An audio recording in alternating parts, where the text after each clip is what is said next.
नमस्कार and welcome on the copy किताब। हम डिस्कस कर रहे हैं कॉन्स्टिट्यूशन ऑफ इंडिया के 100 इम्पोर्टेंट क्वेश्चन और इसमें हमने अब तक 90 क्वेश्चन डिस्कस कर लिए हैं। 9 पार्ट बना चुके हैं 10-10 क्वेश्चन के। अगर उनमें से आपने कोई पार्ट नहीं देखा है तो आप डिस्क्रिप्शन में जाके लिंक पर क्लिक करके देख सकते हैं।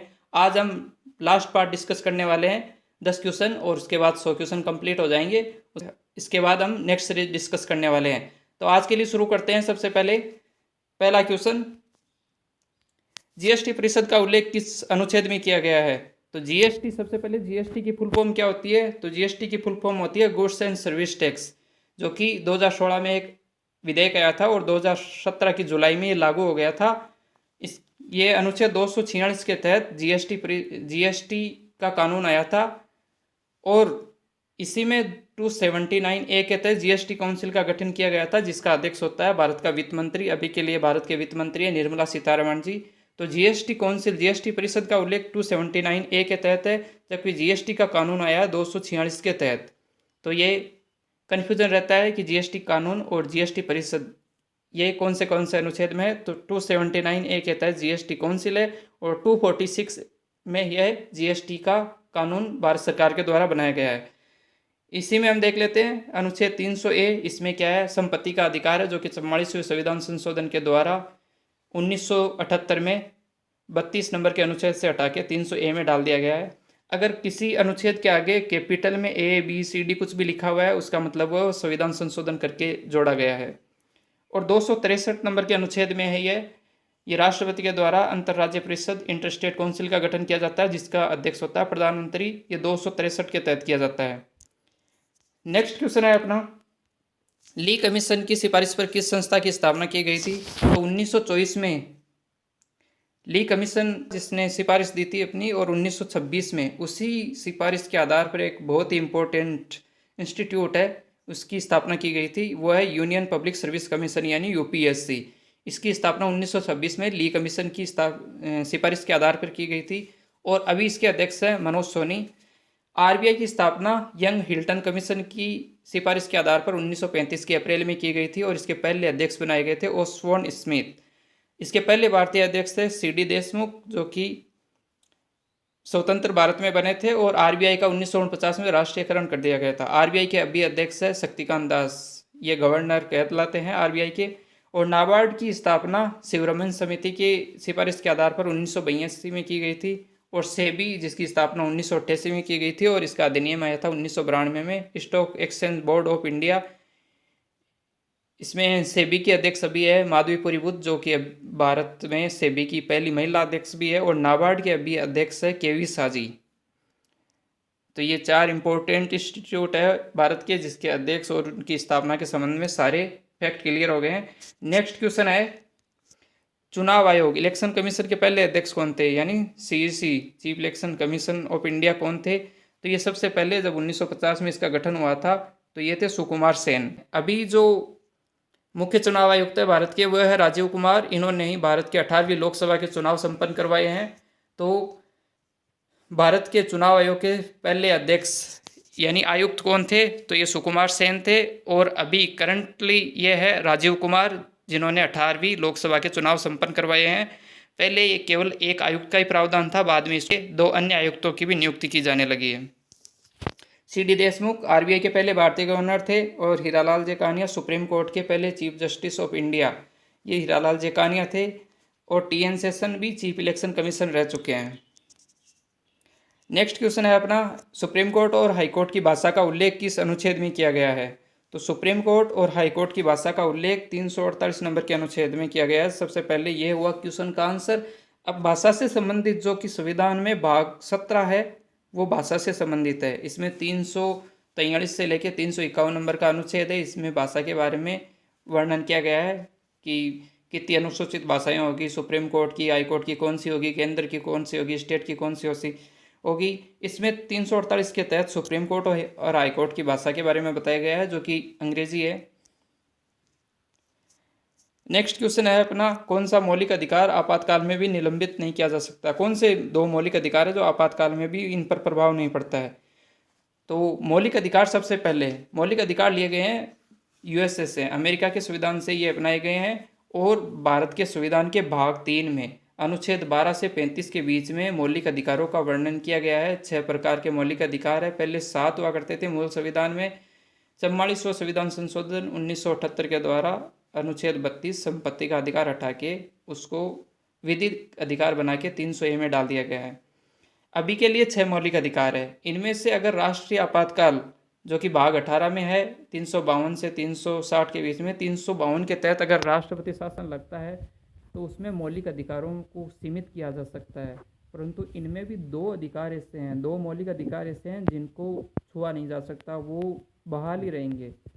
बाकी स्वतंत्रता का अधिकार, समता का अधिकार, ये धार्मिक या संस्कृति के जो अधिकार है ये सीमित किया जा सकते हैं। परंतु अनुच्छेद 20 और अनुच्छेद 21 में, जिनमें 2 सिद्धि के संबंध में संरक्षण और प्राण और दैहिक स्वतंत्रता के अधिकार, ये ए और बी दोनों ये जो अधिकार है इनको निलंबित नहीं किया जा सकता, चाहे राष्ट्रपति शासन लगा हो, राष्ट्रीय आपात लगा हो, कुछ भी हो। नेक्स्ट क्वेश्चन है अपना, भारत में अब तक कितनी बार वित्तीय आपातकाल घोषित किया जा चुका है? तो आपातकाल के बारे में भाग 18 में बताया गया है। भाग 18 में 352 से 360 नंबर के बीच के जो अनुच्छेद है इनके बारे में आपातकाल और उनके उपबंधों के बारे में बताया गया है। 3 प्रकार के आपातकाल हो सकते हैं। 352 के तहत राष्ट्रपति शासन यानी राष्ट्रीय आपातकाल, और 356 के तहत राज्यों में राष्ट्रपति शासन, और 360 के तहत वित्तीय आपातकाल। तो वित्तीय आपातकाल 360 अनुच्छेद के तहत जो डिस्कस किया गया है वो एक भी बार नहीं लगा है भारत में अब तक, जबकि 352 के तहत जो राष्ट्रपति शासन यानी राष्ट्रीय आपातकाल लगता है वो 3 बार लग चुका है, 1962, 1971 और 1975 में। ये जो क्वेश्चन है, कौन सा मौलिक अधिकार आपातकाल में भी निलंबित नहीं किया जा सकता, तो ये 2 सिद्धि के संबंध में संरक्षण और प्राण और दैहिक स्वतंत्रता का अधिकार, ये 358 और 59 नंबर के जो अनुच्छेद है इनमें डिस्कस किया गया है कि ये 2 अधिकार निलंबित नहीं किया जा सकते। तो ये अनुच्छेद भी आप ध्यान में रखना, अगर पूछ ले कि कौन से अनुच्छेद में ये कहा गया है कि ये निलंबित नहीं किया जा सकते, ये तो अनुच्छेद 358 और 59 में, 358 और 359 में। नेक्स्ट क्वेश्चन है अपना, अब तक किस राज्य में एक भी बार राष्ट्रपति शासन नहीं लगा है? तो राष्ट्रपति शासन अनुच्छेद 356 के तहत लगता है। ये किस सिचुएशन में लगता है? तो सिचुएशन ये हो सकती है, एक तो राज्य में जो स्टेट गवर्नमेंट होती है उसके पास बहुमत नहीं हो, या स्टेट गवर्नमेंट होती है वो कानून सही तरीके से लागू नहीं करवा पा रही हो, कानून व्यवस्था खराब हो जाए, तो राज्यपाल राष्ट्रपति को सिफारिश करेगा कि इस राज्य में राष्ट्रपति शासन यानी प्रेसिडेंट रूल इम्प्लीमेंट किया जाए, तब राष्ट्रपति शासन लगता है राज्यपाल की लिखित सिफारिश पर। तो अब तक 2 राज्य ऐसे हैं, छत्तीसगढ़ और तेलंगाना, जिनमें ये शासन नहीं लगा है। इसका कारण भी है कि तेलंगाना अभी 2014 में, जून 2014 में बना है, छत्तीसगढ़ नवंबर 2000 में बना है, तो इसमें अभी ज़्यादा टाइम हुआ नहीं है, तो राष्ट्रपति शासन लगा नहीं है। बाकी सारे स्टेट या यूटीज है उनमें राष्ट्रपति शासन लग चुका है। अभी करंटली 2024 में अभी जम्मू कश्मीर है केंद्र शासित प्रदेश, उसमें राष्ट्रपति शासन चल रहा है। नेक्स्ट क्वेश्चन है अपना, राष्ट्रीय आपात का प्रावधान किस देश से लिया गया है? राष्ट्रीय आपातकाल जो है, जब भारत का संविधान बन रहा था तो उस समय बहुत सारे जो दुनिया के प्रभावशाली संविधान थे उनमें से जो अच्छी चीज़ें थी वो संविधान निर्माताओं ने लिए। उसमें राष्ट्रीय आपात के जो प्रावधान है किस प्रकार ये लागू होंगे, क्या शक्तियाँ रहेगी सरकार के पास, स्टेट के पास और जनता के पास कौन से अधिकार रहेंगे, तो इनके जो प्रावधान है ये वाइमर गणराज्य से लिया गया है। अभी वाइमर गणराज्य नाम का कोई देश नहीं है दुनिया में, उसकी जगह जर्मनी है। जर्मनी का ही पहले नाम वाइमर गणराज्य हुआ करता था और उसके संविधान से ये आपात प्रावधान लिए गए हैं। आपात प्रावधान वाइमर गणराज्य से लिए गए हैं, भाग 18 में है भारत के संविधान में। 352 से 360 नंबर तक के आर्टिकल है। 3 प्रकार का राष्ट्रीय आपातकाल है, अभी हमने डिस्कस किया है। और सोवियत संघ जो रूस है इससे लिया गया है। ये 42वें संविधान संशोधन के द्वारा इंदिरा गांधी की सरकार ने 1976 में कुछ मूल कर्तव्य जोड़े थे। भाग 4 के 51 के में 10 मूल कर्तव्य वो सोवियत संघ रूस यूएसएसआर से ले गए। हालांकि यूएसएसआर नाम यानी सोवियत संघ यूनियन नाम का अभी भी कोई देश नहीं है। ये 1991 में विघटित हो गया था और 15 नए देश बने थे, परंतु मोस्टली अभी जो रूस और उसके आसपास के देश है वो देश हुआ करता था यूएसएसआर, और उसका उत्तराधिकारी सक्सेसर स्टेट है रूस ही। तो वहाँ से लिए गए हैं मूल कर्तव्य। और जो संविधान में प्रस्तावना में जो न्याय की बात की गई है, सामाजिक, आर्थिक और राजनीतिक न्याय, वो प्रावधान भी यूएसएसआर से लिए गए थे। दक्षिण अफ्रीका से लिए गए हैं संविधान संशोधन की प्रक्रिया 368 नंबर का अनुच्छेद, और यूएसए से लिए गए हैं मूल अधिकार यूएसए से लिए गए हैं, और यूएसएसआर से लिए गए हैं मूल कर्तव्य। तो मूल अधिकार, मौलिक अधिकार जो है भाग 3 वाले, वो लिए गए हैं अमेरिका से, और जो मूल कर्तव्य हैं वो लिए गए हैं यूएसएसआर से भाग 4 के। और राष्ट्रपति का पद है वो भी यूएसए से लिया गया है, जबकि राष्ट्रपति की जो शक्तियां हैं वो ब्रिटेन से ली गई है। स्वतंत्र न्यायपालिका ये भी यूएसए से ली गई है। सेकंड लास्ट क्वेश्चन है, अनुच्छेद 370 का संबंध किस राज्य से है? अगर आप सोच रहे हैं अनुच्छेद 370 खत्म हो गया है तो ये सही नहीं है। अनुच्छेद 370 के 2 क्लोज खत्म हो गए, उसमें 3 क्लोज थे, उसमें एक अभी भी है, 2 खत्म कर दिए गए हैं, अभी भी एक है। ये भाग 21 है भारत के संविधान का, उसमें ये प्रावधान है कुछ संक्रमणकालीन और विशेष उपबंध है राज्यों के लिए। उसमें से एक 370 है जिसमें जम्मू कश्मीर से ये संबंधित है, था नहीं, अभी भी है ये। जबकि 371 नंबर का जो अनुच्छेद है वो भी बड़ा इंपॉर्टेंट है, उसमें भी कुछ राज्यों के लिए, क्योंकि 370 भी एक राज्य के लिए विशेष उपबंध है, 371 में भी कुछ राज्यों के लिए विशेष उपबंध है। जो मूल रूप से था बॉम्बे जो स्टेट था पहले 1960 से पहले, गुजरात और महाराष्ट्र को मिला के, उसके कुछ क्षेत्र थे जैसे मराठवाड़ा, विदर्भ, सौराष्ट्र, कच्छ, इनके लिए कुछ विशेष बोर्ड गठित करके राज्यपाल को इनका विकास के लिए कुछ शक्तियाँ दी गई थी 371 के तहत।